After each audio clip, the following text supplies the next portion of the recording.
Okay, so in this video, we're just going to take a look at the H&Y RevoRing. Now, I just want to say up front, this is not a full review of this. This is just me talking about finally getting these, okay? This is the very first thing that I've ever ordered through Kickstarter, through a Kickstarter project. And it took a very long time to get this. And these just arrived. I've actually had them now for about a week, and I didn't want to do anything with them until I could do a little bit of a video about it. Now, I did open one of them and kind of look at it. I had to see that. But anyway, very first Kickstarter thing, and it just was not a fail, but it was very disappointing that it took so long. So I don't do full unboxings. I don't do full reviews, but let's open this up. Just so you know, I have the 67 to 82, and I have the 58 to 77. I needed to get both to cover the range of lens sizes that I own. So this is what you get when you open the box. You get this nice little case, and you get a user operating guide. Okay, sounds kind of odd, but anyway, open this up. Comes in a Ziploc bag and wrapped in wax paper is, and I'm going to lay that down like that, is the RevoRing.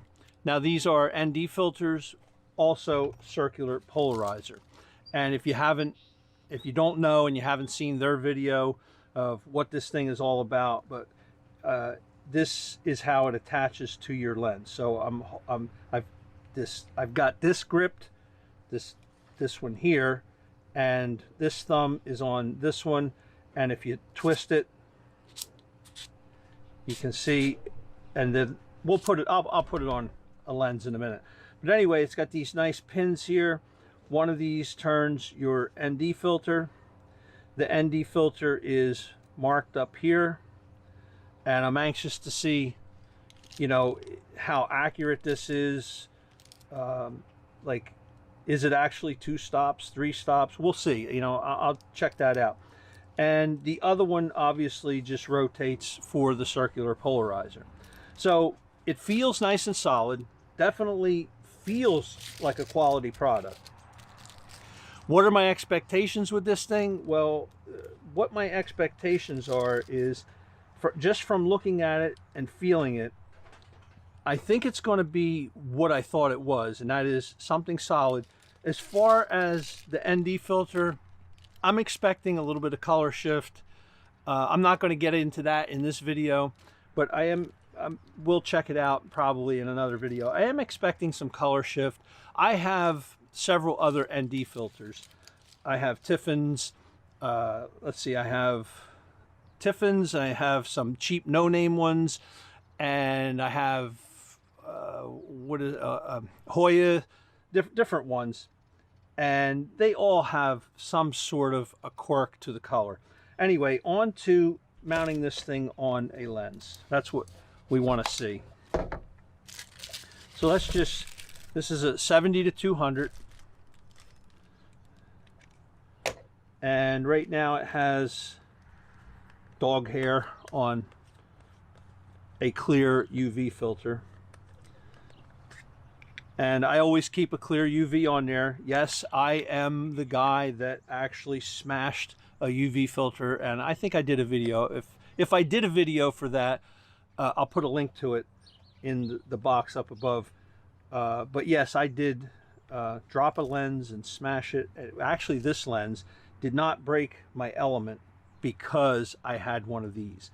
Never thought that I would be the guy to do that, but I did it. Actually, I didn't do it. My wife did it. So let's see. Let's see how this is going to...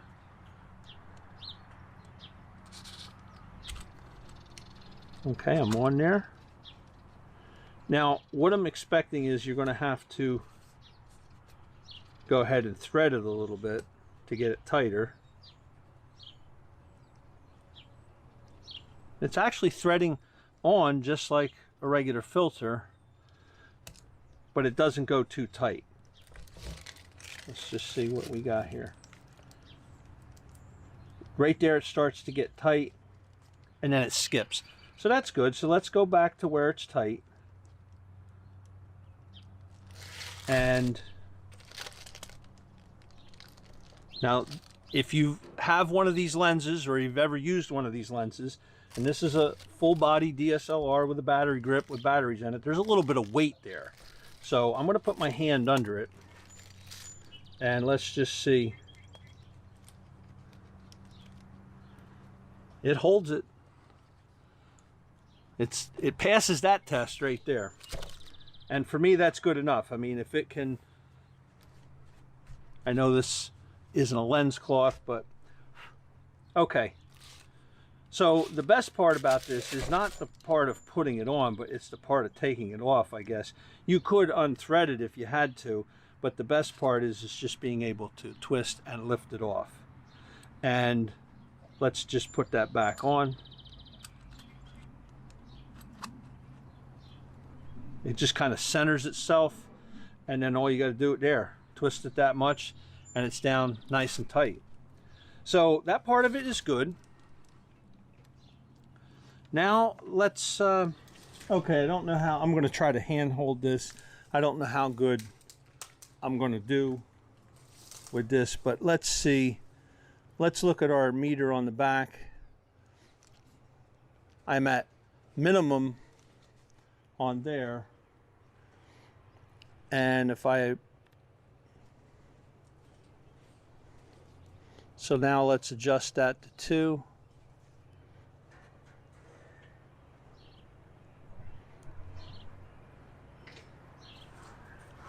So it's depending on how I tilt it. It does take it up to about 1. There is 3.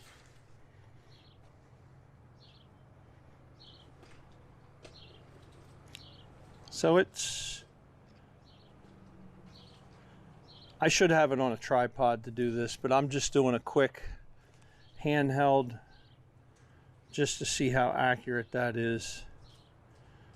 It's looking like it's close, looking like it's very close. So that part of it I'm kind of happy with, I should say. Okay, so let's go ahead and open up the other one just for the fun of it.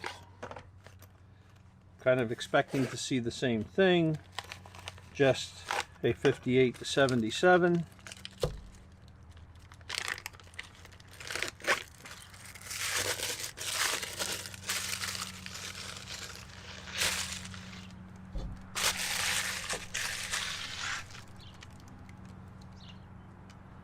This one's nice and clean. I haven't opened this one yet. This is the very first time taking this one out of the box.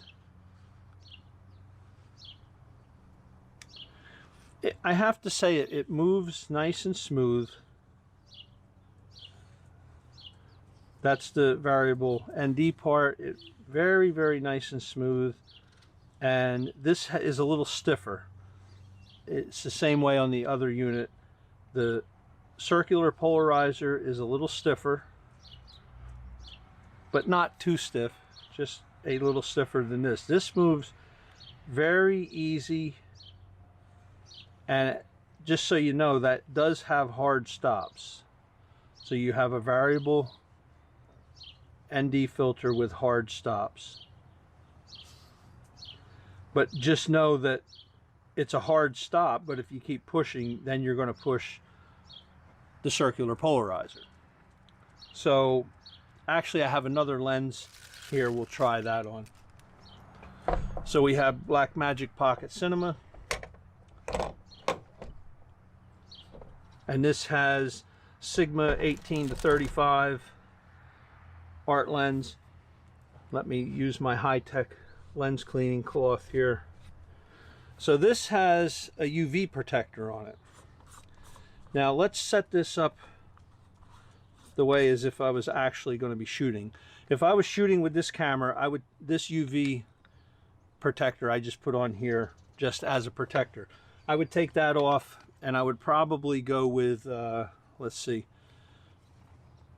Tiffin Pro Mist would be something that I would typically use. I have Pro Mist. This is a quarter. I have 1/8. So I would put my Pro Mist on here, and this is dirty as well, dusty I should say. So this is the 58 to 77. This is a 72 millimeter, so this should go right on with no problems.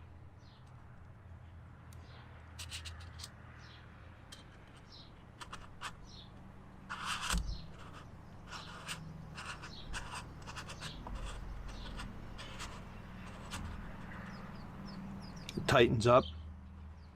Actually, this one tightens up tight, just like a regular filter. It's not skipping. And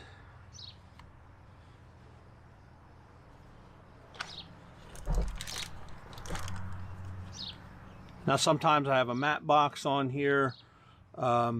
Obviously with a matte box might not work. I don't know, I'll have to see, get the matte box out and check and see, but a lot of times I shoot without a matte box. So there it is.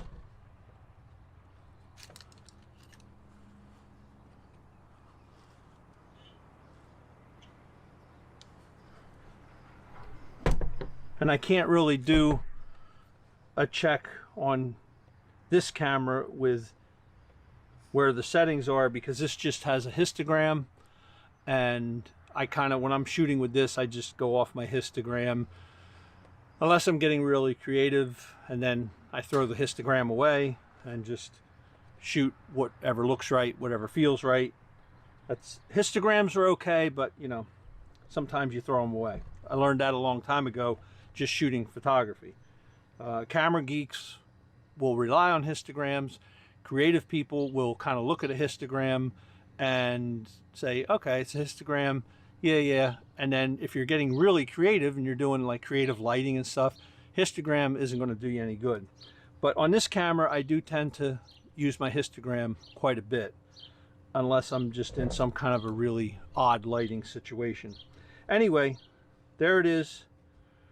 RevoRing H&Y. A little bit about the Kickstarter thing. This was my very first thing, very first item that I ever purchased from Kickstarter. I seen this on a cinematographer's YouTube. They had been given one of these and were kind of promoting it. So I went to Kickstarter, signed up for it. That was pre-COVID. And then COVID came along. I guess it slowed everything down, and everything came to a grinding halt, and then things started up again. And then I was at the tail end of this. Now, I ordered into this early, but I was at the tail end of the group that received the final ones. There was one group that received a lot earlier than me, and then in China or wherever they were making these things, they shut the factories down again. There was something to do about a holiday, and then something about COVID, and yada, yada, yada. It just, all I know was I paid my money, and it was taking me forever to get this.